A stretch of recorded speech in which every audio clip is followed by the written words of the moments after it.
ఆయన మనస్సెరిగి, ఆయన ఆలోచన తీసుకొని, ఆయన సమ్మతి ప్రకారం, ఆయన తోడు కలిగి, ఆయనతో కలిసి పనిచేసే పనివారు ఈ రోజున కరువైపోయారు.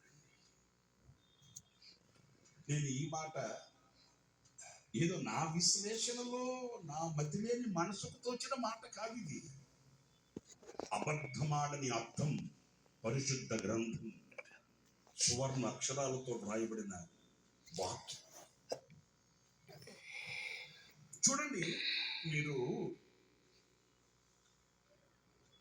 హగ్గై గ్రంథం 2వ అధ్యాయం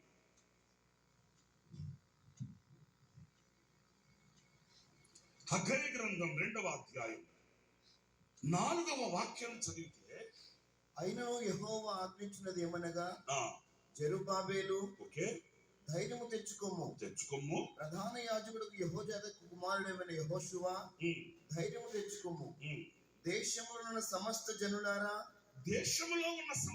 జనులారా ధైర్యము తెచ్చుకొని పని జరిగించు. ఇక్కడ వినండి, ఏం జరిగించాలంట? పని జరిగించాలంట. ఎలా జరిగించాలి? ఈ పని జరిగించే వ్యక్తులు ఎవరు? ఎందుకు పని జరిగించండి అని చెప్తున్నాడు అనంటే, ధైర్యం తెచ్చుకొని ఎదురవుతున్న పోరాటాలకి, ఎదురవుతున్న ఆటంకాలకు, ఎదురవుతున్న సందిగ్ధాలకు మీరు బలహీనులు కాక మీరు బలవంతులై ధైర్యం తెచ్చుకొని పని జరిగించండి.